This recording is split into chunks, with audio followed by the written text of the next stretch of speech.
bata, kamusta po kayo? Sino ang nasisiyahan sa mga natututunan natin kung paano bumuo ng isang buhay kasama ang Diyos? Tama po. Halos matapos na tayo sa ating paglalakbay na ito. At ngayon, sa CBC Online Class sa inyong tahanan, ang tema ay ang proteksyon ng bahay. Sa pagtatayo ng bahay, nakakita tayo na ang unang tinitingnan ay ang mga lupa. Pagkatapos lilinisan ito, gagamitin ang mga tamang materyales sa pagtatayo ng mga dingding at pagkakabit ng mga pinto at bintana. Pero, ano ang pangunahing bahagi ng bahay na nananatili hanggang dulo? Opo, ang mga bubong. At ano kaya ang magiging bahay na walang bubong? Walang saysay ang bahay na walang bubong, di po ba?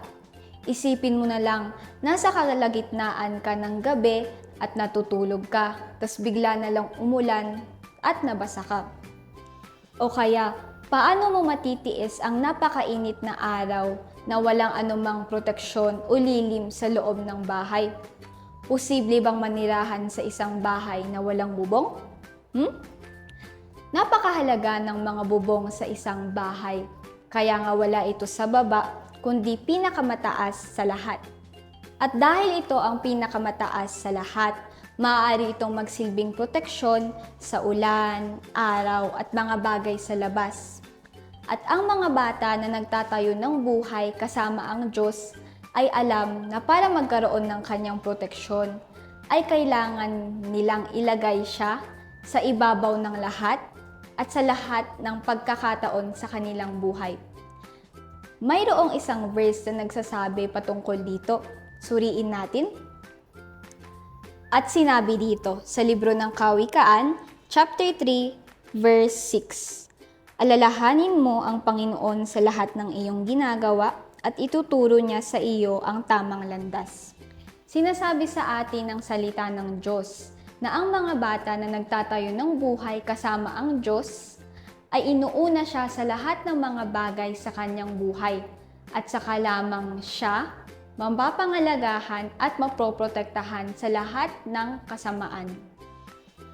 Halimbawa, ang isang bata ay mayroong appointment sa Diyos upang magpunta dito sa CBC upang matuto pa patungkol sa Kanya. At bigla ang hiniling ng isang kaibigan upang maglaro sila. Kung inuuna niya ang Diyos, hindi niya kailanman gagawin ang pagbabago nito. Kasi inuuna niya ang pagsunod sa kalooban ng Diyos. O kaya sa CBC, ang gusto lang malaman ng isang bata ay ang patungkol sa oras ng laro at oras ng merienda.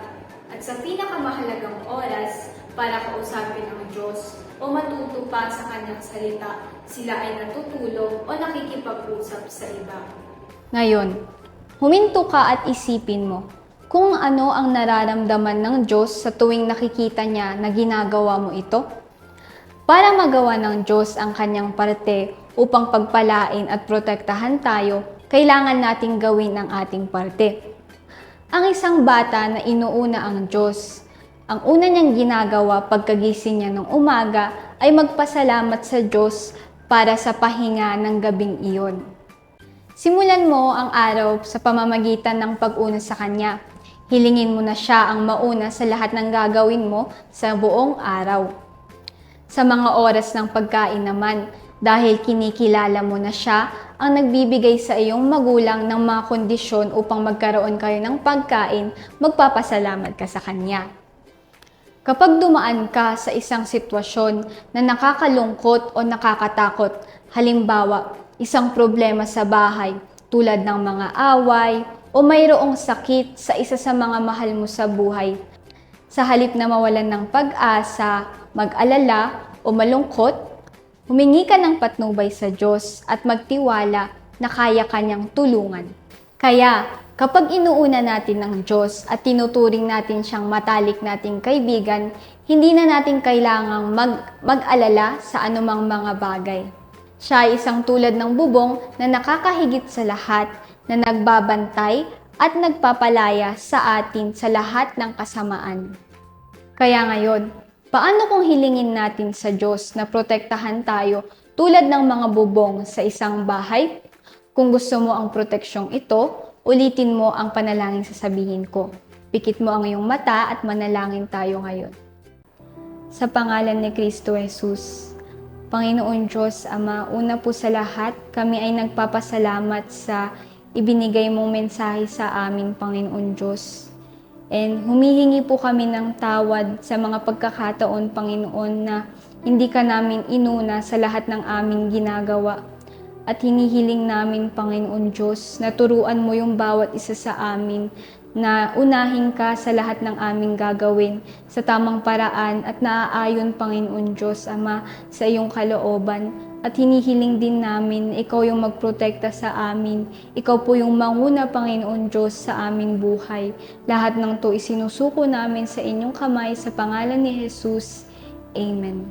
Ngayon ay maaari kang mag-drawing o magsulat sa kung anong bagay na hindi mo inuuna ang Diyos. Sa kabilang banda naman, ano ang gagawin mo simula ngayon upang unahin ang Diyos higit sa lahat? Sa ganitong paraan, hindi mo malilimutan ang mga natutunan natin dito ngayon. Ay, natapos na ang klase natin. Hindi na ako makapaghintay na makasama kayo muli sa susunod na klase ng CBC sa inyong tahanan. Sana ikaw rin. Kaya hanggang sumuli at pagpalain ka ng Diyos at ang iyong pamilya. Paalam mga bata!